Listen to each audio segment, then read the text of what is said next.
ಮೌರ್ಯ ಸಾಮ್ರಾಜ್ಯ ಪರೀಕ್ಷೆಗೆ ಅತ್ಯಂತ ಮುಖ್ಯ ಒನ್-ಲೈನರ್ಸ್. ಸ್ಥಾಪನೆ ಮತ್ತು ಪ್ರಮುಖ ರಾಜರು. ಮೌರ್ಯ ಸಾಮ್ರಾಜ್ಯದ ಸ್ಥಾಪಕ ಚಂದ್ರಗುಪ್ತ ಮೌರ್ಯ. ಚಂದ್ರಗುಪ್ತ ಮೌರ್ಯ ಕ್ರಿಸ್ತಪೂರ್ವ 322ರ ಸುಮಾರಿಗೆ ಮೌರ್ಯ ಸಾಮ್ರಾಜ್ಯವನ್ನು ಸ್ಥಾಪಿಸಿದನು. ಮೌರ್ಯ ಸಾಮ್ರಾಜ್ಯದ ರಾಜಧಾನಿ ಪಾಟಲಿಪುತ್ರ. ಪಾಟಲಿಪುತ್ರದ ಇಂದಿನ ಹೆಸರು ಪಾಟ್ನಾ. ಚಂದ್ರಗುಪ್ತ ಮೌರ್ಯನ ಗುರು ಮತ್ತು ಪ್ರಧಾನ ಸಲಹೆಗಾರ ಚಾಣಕ್ಯ, ಕೌಟಿಲ್ಯ, ವಿಷ್ಣುಗುಪ್ತ. ಚಾಣಕ್ಯನ ಪ್ರಸಿದ್ಧ ಕೃತಿ ಅರ್ಥಶಾಸ್ತ್ರ. ಚಂದ್ರಗುಪ್ತ ಮೌರ್ಯನು ನಂದವಂಶವನ್ನು ಸೋಲಿಸಿ ಮೌರ್ಯ ಸಾಮ್ರಾಜ್ಯ ಸ್ಥಾಪಿಸಿದನು. ಚಂದ್ರಗುಪ್ತ ಮೌರ್ಯನ ನಂತರ ಬಿಂದುಸಾರ ಸಿಂಹಾಸನಕ್ಕೇರಿದನು. ಬಿಂದುಸಾರನ ಬಿರುದು ಅಮಿತ್ರಘಾತ. ಬಿಂದುಸಾರನ ನಂತರ ಮೌರ್ಯ ಸಾಮ್ರಾಜ್ಯದ ಅತ್ಯಂತ ಪ್ರಸಿದ್ಧ ದೊರೆ ಅಶೋಕ. ಚಂದ್ರಗುಪ್ತ ಮೌರ್ಯ ಮತ್ತು ಸೆಲ್ಯೂಕಸ್. ಚಂದ್ರಗುಪ್ತ ಮೌರ್ಯನು ಗ್ರೀಕ್ ದೊರೆ ಸೆಲ್ಯೂಕಸ್ ನಿಕೇಟರ್ನೊಂದಿಗೆ ಯುದ್ಧ ಮಾಡಿದನು. ಚಂದ್ರಗುಪ್ತ ಮೌರ್ಯ ಮತ್ತು ಸೆಲ್ಯೂಕಸ್ ನಡುವೆ ಕ್ರಿಸ್ತಪೂರ್ವ 305ರ ನಡುವೆ ಸುಮಾರಿಗೆ ಸಂಘರ್ಷ ನಡೆಯಿತು. ಈ ಸಂಘರ್ಷದ ನಂತರ ಸೆಲ್ಯೂಕಸ್ ಚಂದ್ರಗುಪ್ತನೊಂದಿಗೆ ಒಪ್ಪಂದ ಮಾಡಿಕೊಂಡನು. ಗ್ರೀಕ್ ರಾಯಭಾರಿ ಮೆಗಸ್ತನೀಸ್ ಚಂದ್ರಗುಪ್ತ ಮೌರ್ಯನ ಆಸ್ಥಾನಕ್ಕೆ ಬಂದನು. ಮೆಗಸ್ತನೀಸ್ನ ಕೃತಿ ಇಂಡಿಕಾ. ಮೆಗಸ್ತನೀಸ್ನ ಇಂಡಿಕಾ ಮೌರ್ಯ ಕಾಲದ ಸಮಾಜ ಮತ್ತು ಆಡಳಿತದ ಪ್ರಮುಖ ವಿದೇಶಿ ಮೂಲವಾಗಿದೆ. ಜೈನ ಪರಂಪರೆಯ ಪ್ರಕಾರ ಚಂದ್ರಗುಪ್ತ ಮೌರ್ಯನು ಜೀವನದಲ್ಲಿ ಜೈನ ಧರ್ಮವನ್ನು ಸ್ವೀಕರಿಸಿದನು. ಚಂದ್ರಗುಪ್ತ ಮೌರ್ಯನು ಶ್ರವಣಬೆಳಗೊಳದಲ್ಲಿ ಜೀವನದ ಅಂತ್ಯ ಕಳೆದನೆಂದು ಜೈನ ಪರಂಪರೆ ಹೇಳುತ್ತದೆ. ಚಂದ್ರಗುಪ್ತ ಮೌರ್ಯನಿಗೆ ಸಂಬಂಧಿಸಿದ ಬೆಟ್ಟ ಚಂದ್ರಗಿರಿ ಶ್ರವಣಬೆಳಗೊಳ. ಮೌರ್ಯರ ಆಡಳಿತ ವ್ಯವಸ್ಥೆ. ಮೌರ್ಯ ಸಾಮ್ರಾಜ್ಯವು ಕೇಂದ್ರೀಕೃತ ಆಡಳಿತ ವ್ಯವಸ್ಥೆ ಹೊಂದಿತ್ತು. ಮೌರ್ಯ ಆಡಳಿತದ ಪ್ರಮುಖ ಕೇಂದ್ರ ಪಾಟಲಿಪುತ್ರ. ಸಾಮ್ರಾಜ್ಯವನ್ನು ವಿವಿಧ ಪ್ರಾಂತ್ಯಗಳಾಗಿ ವಿಂಗಡಿಸಲಾಗಿತ್ತು. ಪ್ರಮುಖ ಪ್ರಾಂತ್ಯಗಳಲ್ಲಿ ತಕ್ಷಶಿಲಾ, ಉಜ್ಜಯಿನಿ, ತೋಸಿಲಿ ಮತ್ತು ಸುವರ್ಣಗಿರಿ ಸೇರಿದ್ದವು. ಮೌರ್ಯ ಆಡಳಿತದಲ್ಲಿ ರಾಜನಿಗೆ ಅತ್ಯಂತ ಪ್ರಮುಖ ಸ್ಥಾನವಿತ್ತು. ಮೌರ್ಯ ಆಡಳಿತದಲ್ಲಿ ಮಂತ್ರಿ ಪರಿಷತ್ ಪ್ರಮುಖ ಸಲಹಾ ಸಂಸ್ಥೆಯಾಗಿತ್ತು. ಅರ್ಥಶಾಸ್ತ್ರವು ಆಡಳಿತ, ತೆರಿಗೆ, ಆರ್ಥಿಕತೆ, ಸೇನೆ ಮತ್ತು ರಾಜತಂತ್ರದ ಬಗ್ಗೆ ವಿವರಿಸುತ್ತದೆ. ಮೌರ್ಯರ ಕಾಲದಲ್ಲಿ ಗೂಢಚಾರ ವ್ಯವಸ್ಥೆ ಉತ್ತಮವಾಗಿ ಸಂಘಟಿತವಾಗಿತ್ತು. ಮೌರ್ಯ ಸಾಮ್ರಾಜ್ಯದ ಸೇನೆಯನ್ನು ಕಾಲಾಳು, ಅಶ್ವದಳ, ಆನೆಪಡೆ ಮತ್ತು ರಥದಳ ಪ್ರಮುಖವಾಗಿದ್ದವು. ಅಶೋಕ ಅತ್ಯಂತ ಮುಖ್ಯ. ಅಶೋಕನು ಮೌರ್ಯ ಸಾಮ್ರಾಜ್ಯದ ಅತ್ಯಂತ ಪ್ರಸಿದ್ಧ ದೊರೆ. ಅಶೋಕನ ಜೀವನದ ಪ್ರಮುಖ ತಿರುವು ಕಳಿಂಗ ಯುದ್ಧ. ಕಳಿಂಗ ಯುದ್ಧವು ಸಾಮಾನ್ಯವಾಗಿ ಕ್ರಿಸ್ತಪೂರ್ವ 261ರ ಸುಮಾರಿಗೆ ನಡೆದಿತೆಂದು ಪರಿಗಣಿಸಲಾಗುತ್ತದೆ. ಕಳಿಂಗ ಯುದ್ಧದ ನಂತರ ಅಶೋಕನು ಹಿಂಸೆಯನ್ನು ತ್ಯಜಿಸಿ ಧಮ್ಮದ ಮಾರ್ಗವನ್ನು ಅನುಸರಿಸಿದನು. ಕಳಿಂಗ ಯುದ್ಧದ ವಿವರವು ಅಶೋಕನ 13ನೇ ಶಿಲಾಶಾಸನದಲ್ಲಿ ದೊರೆಯುತ್ತದೆ. ಕಳಿಂಗ ಯುದ್ಧದ ನಂತರ ಅಶೋಕನು ಬೌದ್ಧ ಧರ್ಮದತ್ತ ಹೆಚ್ಚು ಒಲವು ತೋರಿದನು. ಅಶೋಕನ ಧಮ್ಮವು ಕೇವಲ ಬೌದ್ಧ ಧರ್ಮವಲ್ಲ, ಅದು ನೈತಿಕ ಜೀವನ, ಅಹಿಂಸೆ, ಸಹಿಷ್ಣುತೆ ಮತ್ತು ಸರ್ವಧರ್ಮ ಗೌರವಕ್ಕೆ ಒತ್ತು ನೀಡಿತು. ಅಶೋಕನು ತನ್ನ ಶಾಸನಗಳಲ್ಲಿ ತನ್ನನ್ನು ದೇವನಾಂಪ್ರಿಯ ಪ್ರಿಯದರ್ಶಿ ಎಂದು ಉಲ್ಲೇಖಿಸಿದ್ದಾನೆ. ದೇವನಾಂಪ್ರಿಯ ಎಂದರೆ ದೇವತೆಗಳಿಗೆ ಪ್ರಿಯನಾದವನು ಎಂಬ ಅರ್ಥ. ಅಶೋಕನ ಶಾಸನಗಳು ಭಾರತದ ಪ್ರಾಚೀನ ಇತಿಹಾಸದ ಪ್ರಮುಖ ಮೂಲಗಳು.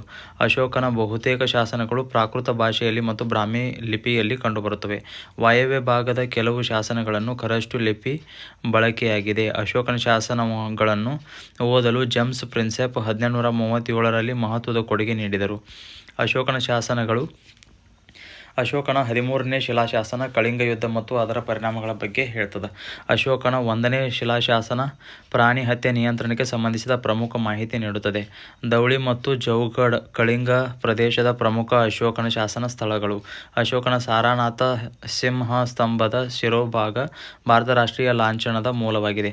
ಭಾರತ ರಾಷ್ಟ್ರೀಯ ಲಾಂಛನದ ಕೆಳಭಾಗದಲ್ಲಿ ಸತ್ಯಮೇವ ಜಯತೆ ಎಂಬುದು ಇದೆ. ಸಾರನಾಥ ಸಿಂಹಸ್ತಂಭದಲ್ಲಿ 4 ಸಿಂಹಗಳಿದ್ದು ಅವುಗಳಲ್ಲಿ 3 ಸಾಮಾನ್ಯವಾಗಿ ಲಾಂಛನದಲ್ಲಿ ಕಾಣಿಸುತ್ತವೆ. ಭಾರತ ರಾಷ್ಟ್ರೀಯ ಧ್ವಜದ ಅಶೋಕ ಚಕ್ರವು ಸಾರನಾಥ ಸಿಂಹಸ್ತಂಭದ ಧರ್ಮಚಕ್ರದಿಂದ ಪ್ರೇರೇಪಿತವಾಗಿದೆ. ಬೌದ್ಧ ಧರ್ಮ ಮತ್ತು ಅಶೋಕನು ಬೌದ್ಧ ಧರ್ಮದ ಪ್ರಸಾರಕ್ಕೆ ಪ್ರಮುಖ ಆಶ್ರಯದಾತನಾಗಿದ್ದನು. ಅಶೋಕನ ಕಾಲದಲ್ಲಿ 3ನೇ ಬೌದ್ಧ ಮಹಾಸಭೆ ಪಾಟಲಿಪುತ್ರದಲ್ಲಿ ನಡೆಯಿತು. 3ನೇ ಬೌದ್ಧ ಮಹಾಸಭೆ ಅಧ್ಯಕ್ಷತೆ ವಹಿಸಿದವರು ಮೊಗಲಿಪುತ್ತ ತಿಸ್ಸ. ಅಶೋಕನ ಮಗ ಮಹೇಂದ್ರ ಶ್ರೀಲಂಕಾಕ್ಕೆ ಬೌದ್ಧ ಧರ್ಮವನ್ನು ಪ್ರಸಾರ ಮಾಡಲು ತೆರಳಿದನೆಂದು ಪರಂಪರೆ ಹೇಳುತ್ತದೆ. ಅಶೋಕನ ಮಗಳು ಸಂಘಮಿತ್ರೆ ಕೂಡ ಶ್ರೀಲಂಕಾದಲ್ಲಿ ಬೌದ್ಧ ಧರ್ಮದ ಪ್ರಸಾರಕ್ಕೆ ಪ್ರಮುಖ ಪಾತ್ರ ವಹಿಸಿದಳು. ಸಂಘಮಿತ್ರೆ ಬೋಧಿ ವೃಕ್ಷದ ಒಂದು ಕೊಂಬೆಯನ್ನು ಶ್ರೀಲಂಕಾಕ್ಕೆ ಕೊಂಡೊಯ್ದಳು ಎಂಬ ಪರಂಪರೆಯಿದೆ. ಮೌರ್ಯ ಕಲೆ ಮತ್ತು ವಾಸ್ತುಶಿಲ್ಪ. ಮೌರ್ಯ ಕಾಲದ ಕಲ್ಲಿನ ಸ್ತಂಭಗಳು ಅತ್ಯುತ್ತಮ ಹೊಳಪಕ್ಕಾಗಿ ಪ್ರಸಿದ್ಧ. ಅಶೋಕನ ಸ್ತಂಭಗಳು ಸಾಮಾನ್ಯವಾಗಿ ಏಕಶಿಲಾ ಕಲ್ಲಿನಿಂದ ನಿರ್ಮಿಸಲ್ಪಟ್ಟಿದ್ದವೆ. ಸಾರನಾಥ ಸಿಂಹಸ್ತಂಭ ಮೌರ್ಯ ಶಿಲ್ಪಕಲೆಯ ಅತ್ಯುತ್ತಮ ಉದಾಹರಣೆಗಳಲ್ಲಿ ಒಂದು. ಬಾರಾಬರ್ ಗುಹೆಗಳು ಮೌರ್ಯ ಕಾಲದ ಪ್ರಮುಖ ಶಿಲಾಕುಟೀರ ವಾಸ್ತುಶಿಲ್ಪದ ಉದಾಹರಣೆ. ಬಾರಾಬರ್ ಗುಹೆಗಳನ್ನು ಅಶೋಕನು ಅಜೀವಿಕರಿಗೆ ದಾನ ಮಾಡಿದನು. ಮೌರ್ಯ ಕಾಲದ ಸ್ತೂಪ ನಿರ್ಮಾಣ ಬೌದ್ಧ ವಾಸ್ತುಶಿಲ್ಪದ ಪ್ರಮುಖ ಬೆಳವಣಿಗೆಯಾಗಿತ್ತು. ಪ್ರಮುಖ ಸಾಹಿತ್ಯ ಮೂಲಗಳು. ಕೌಟಿಲ್ಯನ ಅರ್ಥಶಾಸ್ತ್ರ. ಮೌರ್ಯ ಆಡಳಿತ ಪ್ರಮುಖ ಭಾರತೀಯ ಸಾಹಿತ್ಯ ಮೂಲ. ಮೆಗಸ್ತನೀಸ್ನ ಇಂಡಿಕಾ ಪ್ರಮುಖ ಗ್ರೀಕ್ ವಿದೇಶಿ ಮೂಲ. ಅಶೋಕನ ಶಾಸನಗಳು ಮೌರ್ಯ ಇತಿಹಾಸದ ಪ್ರಮುಖ ಪ್ರಾಥಮಿಕ ಮೂಲಗಳು. ಬೌದ್ಧ ಮತ್ತು ಜೈನ ಗ್ರಂಥಗಳು ಕೂಡ ಮೌರ್ಯರ ಇತಿಹಾಸದ ಪ್ರಮುಖ ಮೂಲಗಳಾಗಿವೆ. ಮೌರ್ಯ ಸಾಮ್ರಾಜ್ಯದ ಅಂತ್ಯ. ಅಶೋಕನ ನಂತರ ಮೌರ್ಯ ಸಾಮ್ರಾಜ್ಯದ ರಾಜಕೀಯ ಶಕ್ತಿ ಕ್ರಮೇಣ ಕುಸಿಯಿತು. ಮೌರ್ಯ ಸಾಮ್ರಾಜ್ಯದ ಕೊನೆಯ ದೊರೆ ಬೃಹದ್ರಥನನ್ನು ಅವನ ಸೇನಾಪತಿ ಪುಷ್ಯಮಿತ್ರ ಶುಂಗ ಕೊಂದು ಶುಂಗ ವಂಶವನ್ನು ಸ್ಥಾಪಿಸಿದನು. ಮೌರ್ಯ ಸಾಮ್ರಾಜ್ಯದ ಅಂತ್ಯ ಸಾಮಾನ್ಯವಾಗಿ ಕ್ರಿಸ್ತಪೂರ್ವ 185ರ ಸುಮಾರಿಗೆ ಎಂದು ಪರಿಗಣಿಸಲಾಗುತ್ತದೆ. ಸ್ಥಾಪಕ ಚಂದ್ರಗುಪ್ತ ಮೌರ್ಯ. ರಾಜಧಾನಿ ಪಾಟಲಿಪುತ್ರ. ಗುರು ಚಾಣಕ್ಯ ಅಥವಾ ಕೌಟಿಲ್ಯ. ಅರ್ಥಶಾಸ್ತ್ರ ಕೌಟಿಲ್ಯ ಬರೆದ್ರ. Indica Megasthenes. ಸೆಲ್ಯೂಕಸ್ ಚಂದ್ರಗುಪ್ತ ಮೌರ್ಯಂದು ಆಸ್ಥಾನಕ್ಕೆ ಬರ್ತಾನವ. ಗ್ರೀಕ್ ರಾಯಭಾರಿ ಮೆಗಸ್ತನೀಸು.